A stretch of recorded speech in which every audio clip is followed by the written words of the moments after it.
Welcome to MotoGP Mac, where MotoGP fans come to congregate and fanboys fear to tread. Merry Christmas. That's it. Merry Christmas. If you're... That's it. Thank you very much. Bye. Later. Yeah. Go to be Christmas dinner. Mm-hmm. So yes. So if you're watching this, obviously it is Christmas Day. So if you celebrate Christmas Day, Merry Christmas. If you don't, Happy Wednesday. Happy Hanukkah. So what do you want from me? Yeah. It's too expensive, these motorcycles. Yes. So yeah, I suppose, look, like there's KTM, man, is just fucking demented. Like they've come out and they said, "Oh yeah, you know, makes no difference to us. You know, we're funded," and I get it. Like it's a complete separate entity, right? But like I am hearing over here, like you know, the person that has been assigned now. Okay, KTM still pull the strings on their self-administration, so they have still the same board in there and all of this, right, which makes things safer to keep racing involved, right? But my understanding is that the courts in Austria are like pushing them. They're like, lads, you're at 3 billion in debt, or 1.859 whatever billion in debt. You know, the racing has to go. You know what I mean? And they're like, oh no. And it's gone from we're fully committed to the series to, well, we're definitely doing 2025. Right? You're just like, ooh, you know, and like that's a big step back in commitment, in my view, right? So, but I have a feeling, like if you look at the road racing program that KTM have, so yeah, like if you're only going to do junior series, how much development you got? You know what I mean? Huh? If you're only going to do 2025, that puts everything in a halt, because how much development you got? Well, no, see, 2025 development, 2025 and 2026 makes sense for me, because they don't have to develop the engine anymore. They don't have to. You know, the cost is not as serious as it would be. What it does do is, I see what you're saying there. It's not as you know, where because the engine development is done. The major cost of the development is done. Like realistically, 3 months time they have to seal the engine. That's it. Yeah. Mm-hmm. Right. They can get a sponsor to cover the costs of actually running the team. Right. Red Bull will happily, I would think, pay that. Do you know what I mean? So for me, like I actually am worried, you know, that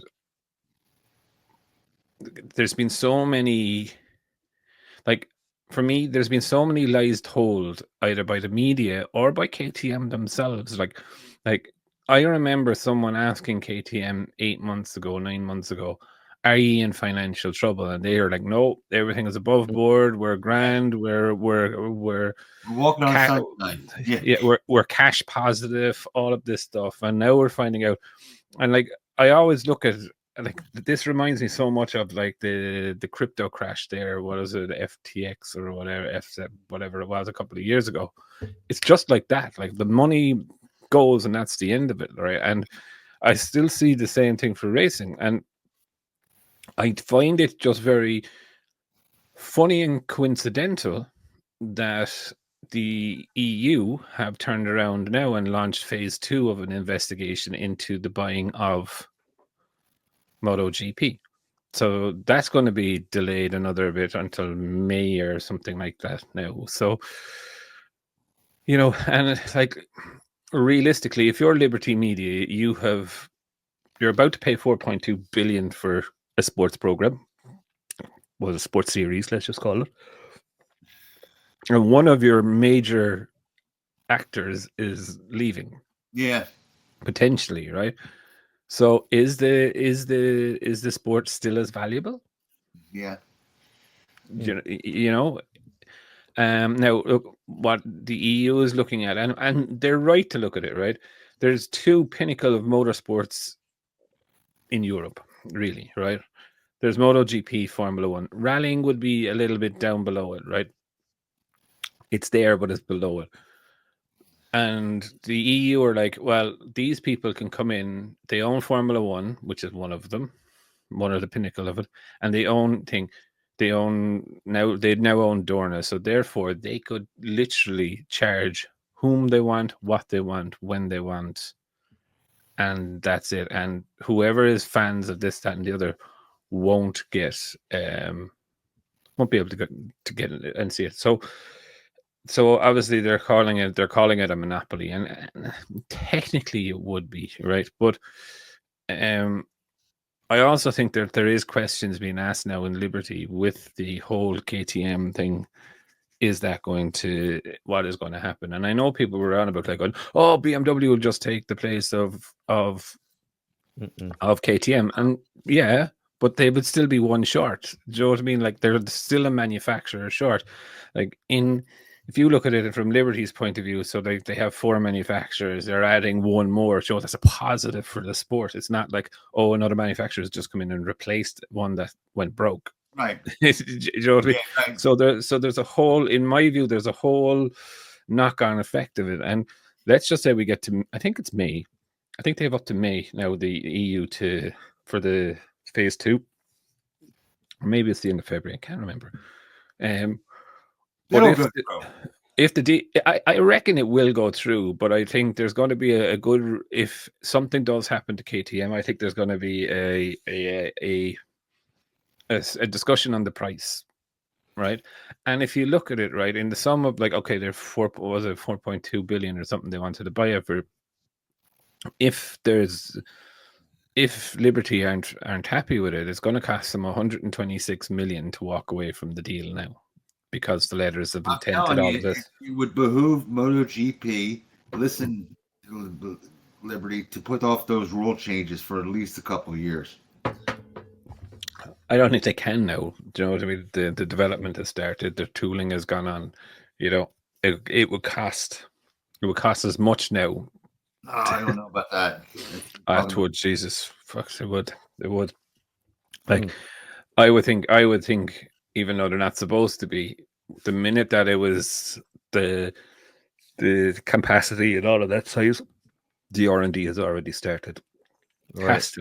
Has to like realistically, middle of this year they need to get something out in the ground and start testing it. You know. Mm-hmm. So yeah, I just think it's been pretty interesting. I also watched. I didn't purposely watch the last 3 races thing that Ducati put out there, you know, for tracking Pecco, the little documentary series. Mm-hmm. And the reason I didn't watch it is I am very keen to watch things like that all in a row. I don't like watching one and then waiting a week and watching another one. And so I would watch it all in a go. And like it was only an hour for the 3 of them or whatnot. So I was sitting down this morning having breakfast. And I just watched it. Do you know what I mean? Mm-hmm. And kind of the way it was portrayed in the press, you know, like, because I read some of the stories and like Tardozzi was shouting at Pecco, kind of like giving him grief. He wasn't. That wasn't like. Well, sorry, I'm from Ireland, right? Like that's a nice talking to by your coach. Right? Mm-hmm. That's not fucking you out of it saying, "Joe, stop being the fucking gentleman," right? And you know that was from America, and that's in our country that would be needing therapy. You know what I mean? All right, okay, yeah. No, like that was just like. That was giving him some facts, you know what I mean, and not going let him go home and sulk or whatnot. But what I thought the funniest thing was that he mentioned after, and he's like, "I just need to stop throwing away points." And it was either his sister or the girlfriend turned around and said, "You should have been doing that from the start." I found that hilarious. Do you know what I mean? It was just. But look, then saying that, the other side of the coin, like it did get me thinking. Even this afternoon, right, and. Before I say it, like Jorge Martin won the championship fair and square, right? 100%. But then I was thinking about it myself. I was just like, he won it, or did Pecco lose it? Pecco lost it. Oh man, Pecco lost it. It's the same as last year. It is. No, what he's saying is that's a tough road to call. That's a very tough call. Good question. I think Pecco lost it. Not only did he win 11, races. Okay, he also won sprint races. I don't care what they say. A Oh sprint yeah, race. you can look at the stats. The stats say it. So what are they up to with that? Crazy. It's What like- he races out of, you know. He won Like- 11. He won 11 Grand Prix, right? Which is only ever equaled by Marc Marquez and Valentino Rossi in MotoGP class, right? Mm-hmm. And I think he won 7 And- sprint races. but So, it's the 7 DNFs, right? And of the DNFs, so when you look at it, like 50-60% of them were his own fault. yeah. Mhm. So here's where I go back to, and like Pecco said it in the middle of that statement, is like in the middle of that video, he said one of them, he's like, he never crashes. I think it was in Malaysia. Do you know what I mean? He got frustrated, and you're just like going, well, stop making fucking mistakes, dickhead. And That's kind of what they're saying almost. you know, and it's like team. it is, and it's just like the team are saying to him, you are you. Do you know what I mean? And he's like, yeah, I need to start finishing 4th and 5th. And he does. Do you know what I mean? Like he needs to mature now in the way of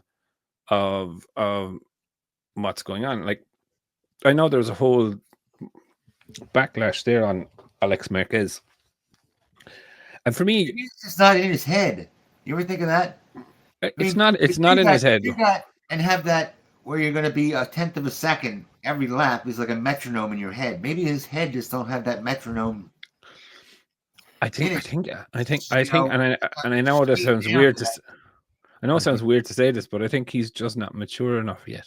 He's not mature enough to turn around and say, "I'm beaten today. I can take nothing, or I can take something." Mhm. I mean, what if he physically has a problem backing off and figuring out that, okay, I'm gonna shear off. I'm gonna go a 10th slower. Okay, Yeah, but it's just cost him a championship. Do you know what I mean? And you're looking at the problem is he physically has a problem shearing off that going a 1/10 or 2/10 slower. It just screws him up. yeah, maybe, but look, at the end of the day, to be a complete champion, you have to be complete, right? And Yeah, I know. it's his biggest, like, realistically, all you're talking about is the Alex Marquez moment, right? He could have backed off, Right. You're looking at Sepang, right? He hit a bump, he says. Do you know what I mean? He was pushing, he lost the front, all right? You look at Barcelona last lap, you take those 3 instances and he would be 3 times world champion. Yeah. Is it 3? 3 times world champion in MotoGP. So like there's 3 incidents of where he put himself in situations where he didn't need to. He was winning the race. Mhm. He switched off, bang. And this is kind of and like that's what I got from watching the movie or those clips was like, he is one of the best riders in the world. There's no doubt about it. He is a gentleman, and I have an incredible amount of respect for how he handled losing the championship. And I think it's probably one of the most magnanimous ways and people out of it. Do you know what I mean? There was no animosity. There was no, like, I would have been like, Of course, Matt hates that. He wants him to go over and kick him in the shins, and miss him. Exactly. But like you saw it with Fabio Quartararo when he lost the championship to Pecco, right, in 22, right, in Valencia, right? And he was turning off all the TVs of your man celebrating. Like, do you know what I mean? Whereas your man wasn't like that. Pecco wasn't like that with Marquez. That's funny. He did, but do you know what I mean? It was kind of like, fuck off, prick. I don't want to see that shit, right? And I like it. I like that. I like it when it's a little spicy, when people get mad, because that's human. To me, that's human. Like, you want to. It's. I think for Fabio, it was a lot. It was a lot. Yeah. He was pushing like hell. Fabio was throwing everything at it, and he just didn't. The bike wasn't there. It just didn't come together, and he was like, I'm hurt. So I want to see that. That's human, and that's real emotion. So it was. I want to see Quartararo back. Yeah. Oh yeah. Yeah. Well, that's the other thing. There's a lot of mixed messages now coming out of Yamaha as well. So Yamaha were saying the V4 is going to be on track. Yeah, I've heard nothing of the V4 being on track. Right, Honda were in Sepang last week with Nakagami testing, and there's a prick out there actually with a video and it's like Sepang test, and there's a picture of Marc Marquez on the red Ducati. It's not a Sepang test. Clearly, dickheads. Like some people, and if you clicked and watched it, right, you actually deserve it, right? clickbait. Anyway, so I thought maybe Yamaha might sneak in there as well, and it didn't happen.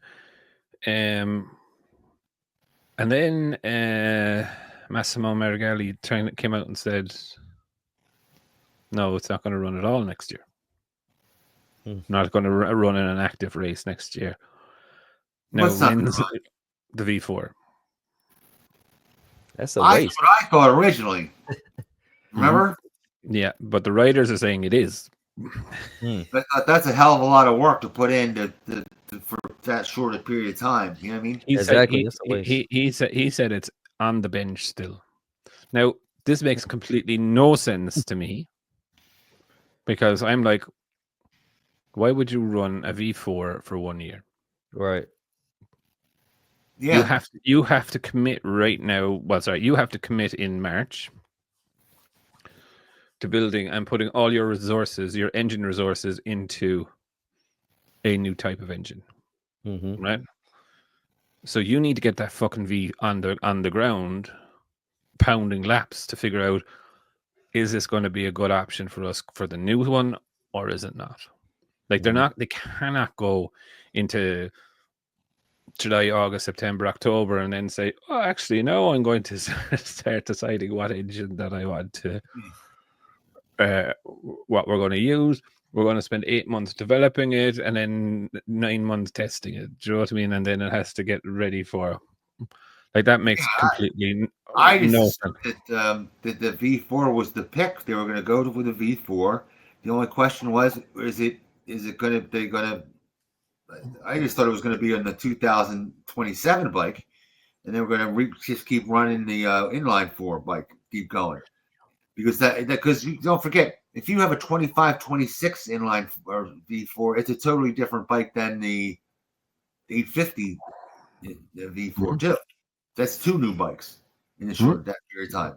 Yeah, well, like I would definitely think Marmoni is already on the V4 for a number of years, right? So I don't think, like, I'm very surprised that he came out and said that it was on the test bench still. You know, that's kind of like, ooh, squeaky bum time. You know, that should be in some fucking dark corner of Japan running tests. Do you know what I mean? Not on race rubber. Do you know what I mean? You don't need race rubber. Do you know what I mean? To do reliability tests, you need a good slick, of course. Don't get me wrong, you need a good slick. But this bike, they have free concessions. It is like, it's like anything really. I tomorrow morning have won the lotto and I've won £1 billion or whatever, right? I can go and build a MotoGP bike to the spec that is in the open regulations of the FIM. I can run on whatever fucking tires I want to run it. I can go to Pirelli and I say to Pirelli, I understand that you cannot give me MotoGP tires. Can you give me 2-year-old MotoGP tires that are a different compound to what you're running now, but I want to run them just for testing? And they will allow that. Do you know what I mean? It's not against the regulations. So any manufacturer can say, hey, yeah, I think you're running this bike. Give me the tires. Do you know what I mean? Now, again, it's up to Pirelli or Michelin or whomever if they want to give you a spec tire. Or they can even make a spec tire for you. Do you know what I mean? So that would be able to cope with the horsepower and whatnot. And like, these guys do it in their sleep, so it would be pretty easy for them to get it done. So, but I'm very surprised that it is it's not It's not on the. It's not on the. He On the says track it's not. somewhere. Yeah, He says it's not. He's saying it's directly on the test bench. Yeah, I think they're telling him not to say anything. Maybe. Maybe. The other thing actually I'm quite excited about is I do love seeing iconic brands on bikes, and Gulf Oh yeah. is going to be the sponsor of Trackhouse Racing. So it's good to see like an iconic brand back in. You know, like the gas company? Yeah. GULF? Yeah. I never thought they were still in business. They are, yeah, very much so. They sponsor, I think it's McLaren, I think, in F1 or one of them. I remember the last time I saw a Gulf station. Yeah. Do you have them over in Europe? You have them over in Ireland? No, we definitely don't have them in Ireland anyway. We barely have fucking Shell, to be fair. No. Royal Dutch company. It's actually very funny, like, because I live about 15 miles from the oil refinery. You know, so like the fuel you buy is not Shell, like it's all fucking it's all the same. Like, it's all the same. Yeah, it's all the same. They buy it off them. Do you know what I mean? Yeah, it used to be very handy because my friend used to work in the oil refinery, so she used to make up my racing fuel for me. So Joe, when you're getting the perfect mixture for your temperature, so I'd go with different fuel tanks for different temperature ranges and all of this. So anyway, yeah. So she was a chemist inside there, so she used to make up my 2-stroke fuel for me. What about are the additives different? Is that the only difference between like a Shell and BP? Yeah, there would be slightly different things, but like it's not like it's all made in the one factory. Do you know what I mean? There's like a bit of extra pepper in here, and that that's it. Like there's it's all how it's cracked too. They how they crack it. And what kind of crude you get too? Because there's light crude, heavy crude, medium crude, and what that means is like a light crude has more gasoline in it than the heavier the crude means it has more thick oils in it, like motor oil and you know. Yeah. So no, look, I'm really curious about that petroleum. The one they're saying they make motor oil out of natural gas. I don't see the upside of that. Yeah, I don't. It's also going to be interesting to see with Marc Marquez. So Marc was in Hangar 7 in Austria. Not sure if you know what Hangar 7 is, lads, but it's kind of Red Bull's main expedition center. So like they have a lot of cool stuff, cars and this, that, and the other. But they bring kind of their sponsored riders or drivers and that normally to them, kind of like to show them off to fans. And obviously Marc announced that he was not going to be a Red Bull rider or anything next season, and he's vowed that he's not going to carry any personal drink sponsorships on it. Now I find that very funny. No Monster. No Monster. You think he's Switch? You know what I mean? Monster's going to be on the side of the bike, but I think what he meant is that he's not going to have Monster on his helmet. No, okay, yeah. I was going to say he has to run that livery on the bike. Like he doesn't. I think it'll be on his leathers too. Leathers too, yeah, but not on the helmet. No. So what's the difference? Really? Oh, like it's the first time without Marc. It is actually going to be a big thing because a lot of the bottom half of Marc's helmet is all Red Bull, so it's going to be quite a different thing for him. But again, I don't think he's actually gone from them. I think he's just not displaying it. But the fact that he's not taking on another personal sponsor on it, is kind of like, look, the affinity is still there.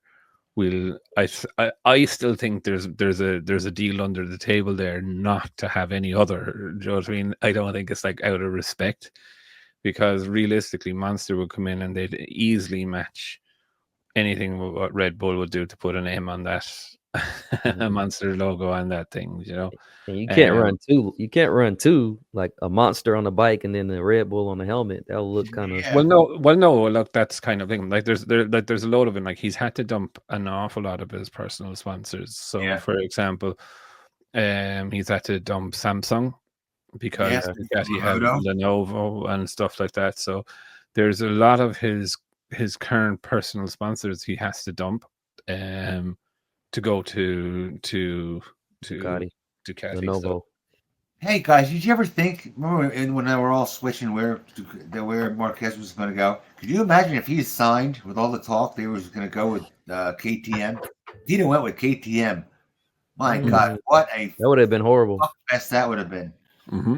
Yeah, dodged a bullet there. Yeah, 100%. I mean, and you know they would have signed him. You know, the guy's pulling the fast one. He's really going to pull a fast one. Well, to be honest, and look, Jake, I'll be very honest. Look, like for the 2 years, I don't think it would have made too much of a difference. Do you know what I mean? Like if they had Marc on it, right? Red Bull would have taken over the running of those bikes, 110%. There's no doubt in my mind. If Marc was in that team, there would be an extra 200 or 300 million made available by Red Bull. He's that valuable to their brand.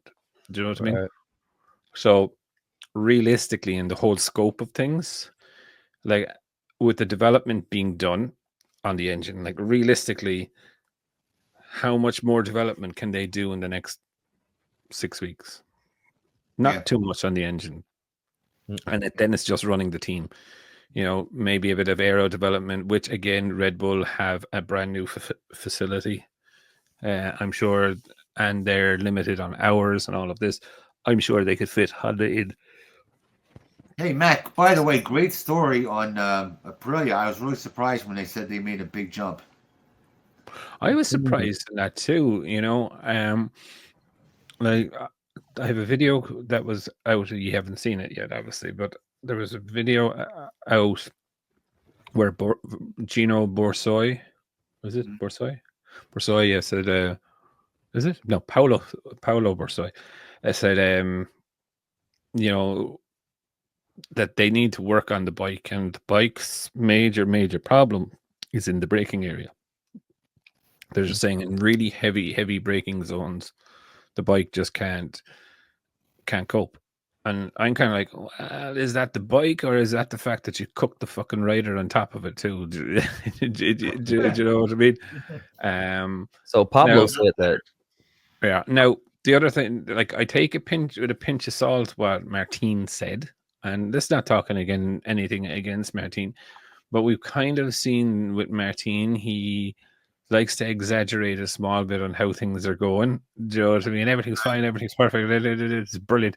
And they're in that fucking honeymoon phase right now where, you know, 6 months time, you know, that'll be a problem. Whereas right now it's like, oh yeah, it's fine, it's grand, I'll ride through it. Do you know what I mean? And like I said this, and like even with my young fella, like the honeymoon period in sports is really dangerous. Like my young fella is a Wolves fan. Wolves won today 3-0. They got a new manager, and he's like, "Oh, you said to me, Dad, that he wasn't, you know, you weren't sure about him and whatever." And I said, "I'm still not sure about him, but it's like, let's see in 5 or 6 matches, are they gone back down to their normal level?" It's like it's a new manager bounce. Do you know what I mean? Team all want to get into the thing, so they're going to go and play it. Few weeks time, everything will settle down. People get into their normal, their true colors will start to show. The manager's colors will start to show. Some will find out that you do have a place in the team. Some will find you don't have a place in the team, and you kind of go back to the status quo of what you were a few weeks ago. So I think it's a little bit the same as well with Aprilia. They're still in that honeymoon period. Like the only person that really in Aprilia this season that's not going to get a break is Raul Fernandez. Like he's expected to be consistent up there. He knows the bike. He knows the generational switch from the 23 to the 24 to the 25. Do you know what I mean? So he would be, in my view, there'd be a lot of expectation on him, but you can't even rely on him. Like he's already coming out and telling Aprilia, this is another video I did that you haven't seen. that he doesn't want to do an in-season bike switch again, and that kind of tells me, are they kind of lining him up? Yeah, you got to start again on the 24, and we'd switch you to the 25 halfway through the season. One thing that struck me is when he said, so really surprised me. He says, "Well, when you make it," he says, "it's the biggest jump we've ever made," and that's really putting your foot in it. You know what I mean? Because if you say that and then you things are fat, and then it's a screw up, you're really looking at like an ass. You know? Yeah, but Martin's nature is kind of like that. There's a bit of a bravo macho. That was the manager said that. Huh? That was the manager said that. No, it was Martin said that it's the biggest jump. It's the biggest leap. Yeah, but it's again, you kind of like again pinch of salt with Martin as well. It's a new thing. Like realistically, your star rider comes in, right? He shouldn't be coming out. He shouldn't. How would he know that's the biggest jump they ever made? That sounds false. He did do the back-to-backs on the 2023 or 24 to 25. So you can give him a little bit of credit saying that, yeah, okay, maybe they've solved something. But again, a pinch of salt. With Martin, he does like to do there is a bit of ego and bravado there. Do you know what I mean? So it would have more credibility if it was the manager then, because the manager would have a history of it, not, oh, it's the greatest thing they've ever done. Well, you've only been here a week. Right. Yeah. Well, look, yeah, but he would have had a lot of insight. Martin would have had from Elish. Do you know what I mean? And yeah. So look, it is a bit interesting. Like there's a lot of pressure on Aprilia next season. Like a lot of pressure, and we've seen quite a lot. The Aprilia team crumble under that pressure when it's time to make a difficult decision. They get it fucking wrong, or operationally they do something stupid, or they make mistakes and stuff like that. Next season, lads, the weight of a world champion, like the weight of number one, is a very heavy weight. Like if you have number one on your bike, which I think he will run it, if you have number one on your bike, that's a heavy burden to have within your team. Got a target. Well, it's not the target for the rider. I'm talking more about the team and the manufacturer, right? Because if you've number one on your bike, means that he's won the world championship, right? So he is an elite fucking rider. That he is there. He is there, and he's fucking running around the place in 14th and 15th place because your bike is shit. That shows how bad the bike is. It shows out like it's how to say, it's a PR nightmare. Yeah. Because it shows your engineering is not right, your vision is not right, and it's actually brand damaging. So it's squeaky bum time for a lot of senior managers in the Aprilia racing team. He should be top 5. At least. Yeah. Jorge. Yeah.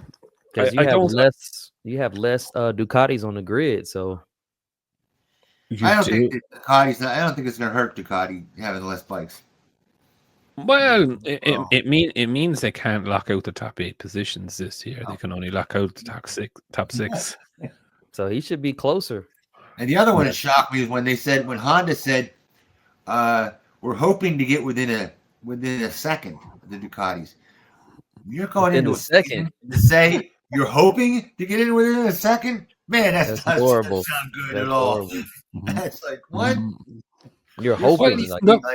I suppose, but if you know, I suppose, yes, right. And like I kind of thought that too when I read the article when I was going on about it, right? But if you're 1.8 off right now, and you close that to 0.9 of a second, that's not a bad feat of engineering for you. Okay. So, because we know, because what we saw last year is Honda did make an improvement of 3 or 4 tenths, but fucking Ducati did too. Yeah.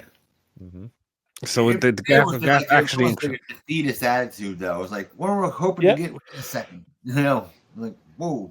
That's horrible. Excuse me. 100%. I don't disagree with you. I think they're in a bad place, and when it must be a terrible, terrible feeling for a manufacturer to be going into a season hoping for a top 10. Yeah. And like when let's go back when Rossi was there, when Rossi was in his last years, he was fucking delighted with the 10th place. Like, do you know what I mean? You're just like, is it time to quit? It's crazy. Do you know what I mean? Are you that far behind? Is it time to quit?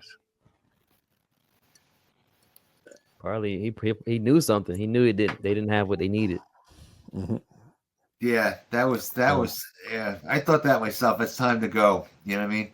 Mm-hmm. Yeah. Like, listen, look, the old Ricky Bobby statement, like, you're not first, you're last. Yeah. When you lose that mentality, it's time to go. Do you know what I mean? If you're riding around and you're delighted with fifths and sixths and it's made your day and you think it's a really fucking positive weekend, it's time to on your bike crazy. there, Charlie, and away you go. Do you know what I mean? Should be trying to win, not, I don't know, score a point. He's riding to score a point, not to win. That's crazy. Yeah, that's a mighty expensive point. Mm-hmm. It is, but look, it's a necessary evil as well. Definitely for the likes of Yamaha, Honda, Ducati, even Aprilia. I really I still kind of don't see it in with KTM, and it's still like, I get it. It's a great marketing tool. But for what? They don't have road bikes. They don't have a road racing thing that they could put into thing. And look, MV Augusta has been put up for sale by the administrators. So, it is one of those things. Look, again, KTM are always very different, and it's one of the things that you admire about them too. Say they weren't insolvent, but MV was the good hookup for KTM, for the smart hookup for road racing, for road bikes. You know what I mean? Yeah, that's the iconic name. Yeah. Autowood, 100%. But it's just weird. Yeah, what if they were bought out? But what if, let's just say they were bought out by Yamaha or Honda? That would be interesting. Mm-hmm. But see, there's something majorly going on. Over in Europe, I suppose it's in the States as well. Like Volkswagen, they're in massive financial trouble. Massive, right? Mm-hmm. Audi are the same, right? Audi feed Ducati, right? And they do. And they feed them a lot of money, and they feed them a lot of technical know-how and abilities and all of this. Now, the thing with these car manufacturers and why they're different to bike manufacturers is car manufacturers are too big to fail. Yeah. Do you know what I mean? You look at the likes of GM, you look at the likes of Ford, all of these ones. And they VW is the biggest car manufacturer in the world. Exactly. They own the most brands and all of this, that, and the other. And if that goes under, like, that is a linchpin to a fucking nuclear bomb. Like, do you know what I mean? There's crashes worldwide. It is, yeah. It's too big to feel like there's not. Yeah, that's like, I would call VW going under a meeting of the world senior leaders to say, okay, how do we bankroll this for 5 years? Do you know what I mean? To get it back up and running. And this is where KTM is a victim, because motorbikes are not seen as that necessarily big, even though, look, you could buy a small, decent car company for the money they owe. So it is interesting. I was hoping that Norway, or who's by Austria, would help them out, being that Austria is not. It's like, how can I put it? It's identifies with KTM. It's not like Austria has a bunch of different like companies that they're known for. It's not a big country. Yeah. Again, but look, maybe motorsport isn't the big thing there. Maybe motorbike riding isn't the big thing there. Do you know what I mean? Yes, Yeah. Like Yeah, you would. though, I'm American, so every country has more of an interest than the United States in the motorcycle. True, but I guess, look, maybe it's just one of those things that, and like I did talk to a fella about this, and he said to me, like, KTM won't go under at all. He's like, he doesn't see it happening. What he sees now happening is that all of this self-administration stuff until the 28th of February, he's like, there's going to be articles and news and all of this thing. But he said on the 27th, let's just say it's the 28th of February, everything, they have to come out of it. The 27th of everything of February, everyone will know what's going on then. Do you know what I mean? And at that point, there will be the investors saying, okay, so it was 3 million. We've written down 2.1 billion. Do you know what I mean? So it's 900 million that we're going to have. They're not going to just come in and go, here's 3 billion. Do you know what I mean? They're not going to just throw away and waste money. So they're going to go through the whole process and this, that, and the other, drive it much down, make all the agreements with the creditors. Do you know what I mean? Yes. What's the actual number? What's the real legitimate number of the? Yeah. Get it down as low as possible, and then. It's the same thing with Suzuki. Suzuki seems to have it done in a 10-year cycle. They went bankrupt in 2011. They bankrupt in 2022, and they'll probably go back into racing because that's what they do. Yeah. You know, they look at bankrupt again. Yeah, and do it 10 years later. You know? And it's look, business. There's business there too, yeah. But look, I don't know. Look, just for me, it's so hard to know, and this is the thing with KTM. They will be on the grid in 2025, right? No doubt, unless the administrative court finds that there's KTM money, and what I mean money is that money that's not paid by sponsorship for the racing team being invested into the team. So if, for example, KTM AG or whatever gets 100 million to run the bike for the season off of Red Bull, then that's a net zero, right? And then you could write that off and say, well, it's a marketing thing, it's fine. Do you know what I mean? There's no impact to resources. However, if it was that 100 million was being paid by Red Bull and 50 million was being paid by KTM, then that's the problem. Do you know what I mean? They would be told, you'll now have a budget of 100 million or you cut the team. And what I can see, and unfortunately what I can see happening, is the likes of the Red Bull rookies, all of the Moto 3, Moto 2, I think all of that stuff will just go. And they will keep MotoGP. Yeah.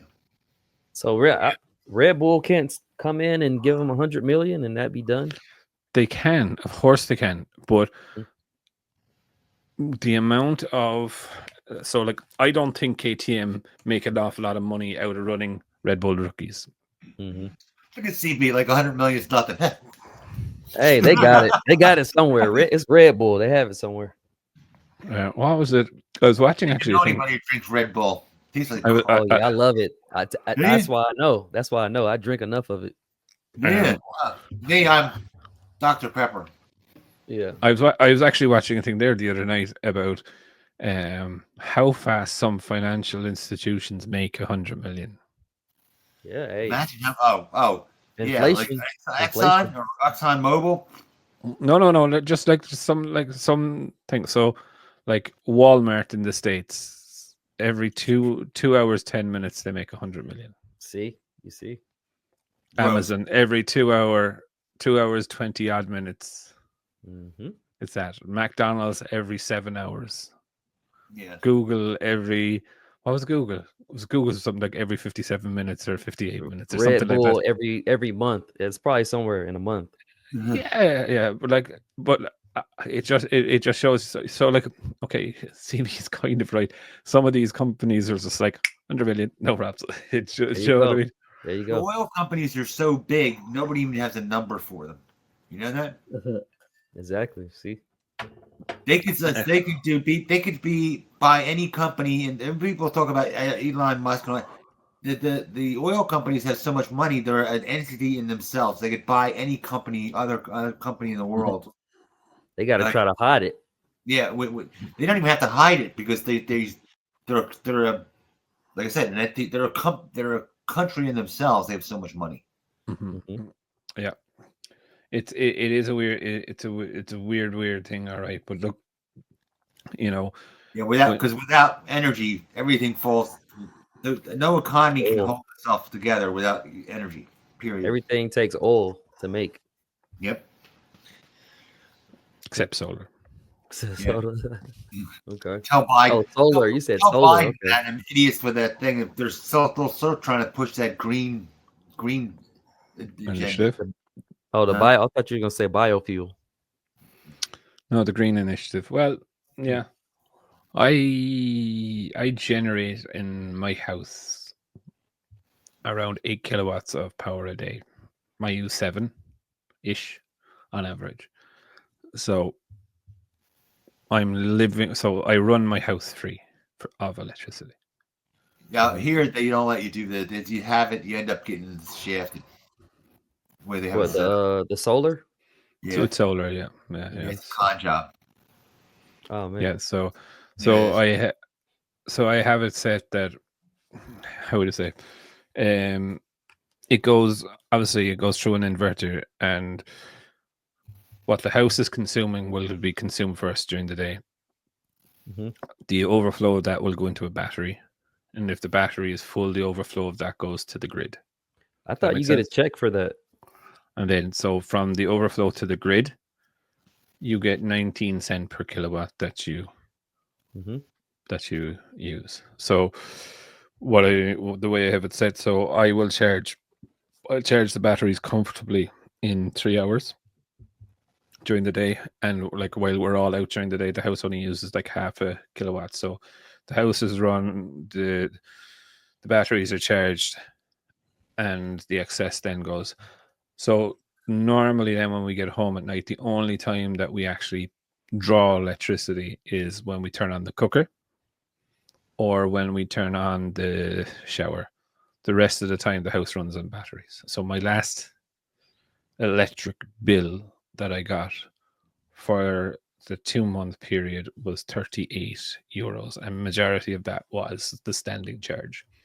Whereas this time last year, I was paying €200. Oh, I took a ride in an electric car for the first time. Good man. It was like the strangest thing, though. It's like no sound. All you hear was the tires. Quiet, yeah. Yeah. Like I have. This might amaze people, but I do work for an electric car company, charging company, and so I have one. And I have to say, now my work, people would be constantly like questions. So when I get into the car and leave the office and come home, I love the drive home because it's just so quiet.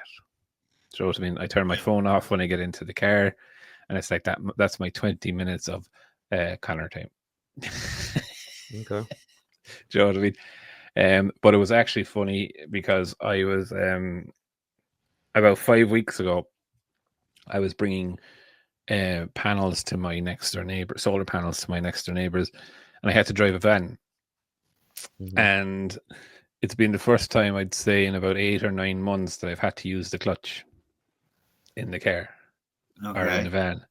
So back to manual stick shift driving. Do you know what I mean? And it took me maybe about 15 minutes to go, oh yeah, I have to use the clutch. Yeah. Yeah, I said that comes back instantly though. It's like it doesn't. That's for me. I can jump in the car. Boop. Right. You fill it out. Yeah, I no time whatsoever. I can go down. By the time I'm at the end of the street, you think I'd do it for 100 years. Well, it took me about 15 minutes now just to re-click. And it wasn't, I won't say re-click, right? It was just like when you're coming up to a junction to stop. Do you know what I Oh mean? Not yeah. the EV, like you just leave off the thing and the motors stop you, do you know what I mean? And then you auto hold, do you know what I mean? And I was coming up to the thing, I was like, oh fuck, I need to press the clutch. And you got to press the clutch. Yeah. Do you Not know only what I mean? brake, press the clutch. Yeah. I know it's funny, but look, each to their own. I have a free EV for work, so makes no difference to me. And I take my bike out as much as I can. So, but I use the hand clutch for that, so that's different. Yeah, it's a different feel to it. One of the last things I suppose that we wanted to go through was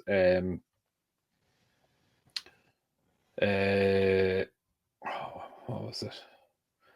Fernando. Just while you're waiting there, there's talking about clickbaits. There's a lot of the new clickbait is from you see this, we're going, and I saw thousands upon thousands of people jumped on it. It was what's the best bike you'll ever have, the best reliable engine there is in motorcycling, the worst motorcycling, reliable thing. And it's the same company doing the same thing. They're coming up like the GSXR 750s jump. It's the whole thing's just then it's the greatest thing since sliced bread. They're just getting people to hit that click because Christ, it had 20,000-30,000 clicks on it. Each one of them, like folks, don't listen to that. Yeah, well, look, I've kind of mentioned this before, and look, it's not as bad as it was, but it's still a cesspit, unfortunately. And what people do is, that they do a video, and it's an AI video that's scraped from things and put together. Algorithm. And it's very, very simple, basic one. And basically then what happens is they get, like, I can go away today and I can tell you this, no worries. And I'll do a video maybe one day and I'll show you that I can put 100,000 views on a video in 7 or 8 minutes, no problem. Right? I can get myself 100,000 subscribers over 2 or 3 days, no problem. Do you know what I mean? It would cost somewhere in the region of about 4 to 5 grand to get 100,000 subscribers. Well, no, it wouldn't actually. You get 1,000 subscribers and 10,000 views. I think it's for something in the region. I think it was like $23. So, so what these channels do is you go and you can buy the credits to do the views, and they'll do a view, but each view in the creator's dashboard will be for like 3 seconds. So it's just a bot, right? Just opening it and closing up. And because the old way YouTube used to work was that a video with the most views would be the one that would show in the search first. So if you typed in MotoGP years ago, the algorithm would have shown you MotoGP and the top video with the top amount of views. Does that make sense? So what these people now do is they build a channel. They put 1,000 subscribers, 4,000 hours of watch time, and then they do maybe a number of videos, and they show these videos, and they get like 2,000-3,000. Like if someone has 500 subscribers or even 1,000 subscribers, they should be only getting about 100 views a video max on average, if that's every video, right? But like how these ones come out, they have 200 subscribers and they have 20,000 views on each of their 5 videos, which is their first videos. Their first videos out. And lads, I can tell you, right? So this time 3 years ago, I was getting ready to launch my very first video. And I can tell you, when I started, you don't get that many views on your first video, lads. It's 40 or 50 or something like that. Remember? I think I got 18. 18. 18, I think it was, and I was absolutely delighted with myself. And I actually need just something now. We'll do it live here now. I'll go back to my very first video. I have 786 videos. Oh no, I don't. I have 836. 886 now. Sounds around 997. You got 1,000 in there. 1,080. What's that? That's then clicking 1,200 videos. Man, yeah. 1 second there now. 1,209. I'll tell you, Mac, I have been impressed. Even with the lack of news out there, this last month you have been really kicking ass. I've done things a little bit differently than I normally do. I don't normally in kind of the off season I preload videos, so like I haven't even gone into season reviews or anything yet, and I tried to avoid doing season reviews this year as much as I could. I'm really surprised that no one has had it. No one's had anybody pick. Well, say, hey, listen, who's going to win next year, Martin? Marquez or Bagnaia. You don't see that yet. No, that'll be January, February coming up. It's definitely one of the questions though I do want to ask. So my very first video in the 1st of January, the 1st of January 2022 now only has 1,000 views. Right? 1,000 views. Right? My second video out there, and the name of this video is "Without Rossi, Will MotoGP Be the Same?" Yeah. Okay. 50 views. Yep. Right. My third video, 52 views. My fourth video, 58 views. My fifth video, 50. My sixth, 303. My seventh, 65. And my eighth, 294. So that just kind of shows you when you're looking at these channels and they have one video out, and sure, like they can be on trend and something happens, that's legit, but not every video goes viral. And if you're looking at it and saying, oh man, this fella has like 25,000 views on his videos, but he has only 5 fucking subscribers. Yeah. That's a fail. And I was actually so there's a video, and I'll go to this actually now because I really want people to understand this. So today's video that I put out is called, what did I call it? It was Mirrors. Yeah. So Joe and Mir Honda, I would have to start from scratch, right? Yeah. Now there is a tool out there called vidIQ, right? And basically you can put in a title and then it go, and I've just done it here, right? So it's changed my title. Now I haven't changed it and I won't change it, right? But it's turned around and said, watch now Joe and Mir's shocking revolutions about Honda. How familiar does that sound? Oh God, don't do that. But that's that AI tool turning around and taking the title that I put in, rewriting it to be clickbait.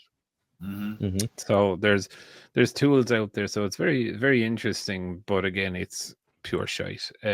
People just doing it. What they do then is, I'm an old Joe Soap and I might be banned off YouTube or whatnot, or I had a channel and it got taken down, and so they sell the channel to you. Then they say, oh well, I have 40,000 subscribers, You know, I get 20,000 views on my videos. I earn X amount of money. Here's the keys to my thing. And it costs you $5,000, $10,000, whatever it is. But it's And then not the a legitimate. It's not legitimate. But it's not legit, right? It is legit in the way that they have the numbers, but like it's like me selling this channel to someone who, because look, I could get a good amount of money for this channel because I have a legit channel. I have constant growth. Do you know what I mean? If someone was looking for it, right? And I could sell it, and let's just say I sold it to someone for football, right? 99.999% of the subscribers in this channel would never watch a football video. Right. Jeez. So it's useless. So, do you know what I mean? But saying that, if you're a company, right? If you're a company, you've launched a product, do you know what I mean? You're looking at the PR thing. You're like, oh yeah, we have a YouTube channel with 50,000 subscribers. Makes you look legit, right? So, Right. So that's kind of where those things are. A lot of them are on that. You do see a lot of them starting to copy. Like, there's one out there, Race GP, and he uses the same logo as the race, but he just has the R on the different side. There's now the ZNGP. He's putting one out every 5 minutes. Right, like 2 a day, 3 a day. Yeah. So look, it's hi, you know, the AI voice. Hi. Yeah. Look, it is relevating, you know. Yeah, but look, that's where you know it's all AI written, and it's all about clickbait and this, that, and the other. So anyway, I suppose on that bombshell, we'll end up today's session. Merry Christmas, everyone. Eat, drink, and I hope get absolutely loaded. You know what I mean? Family fights. Don't play Monopoly with your family. Whatever you do, ends in an argument always. But anyway, right, we'll wrap it up there. And Merry Christmas. And as I said, eat, drink, be merry. All kinds of motorcycle parks. That's it. Santa. See you later, guys. See ya.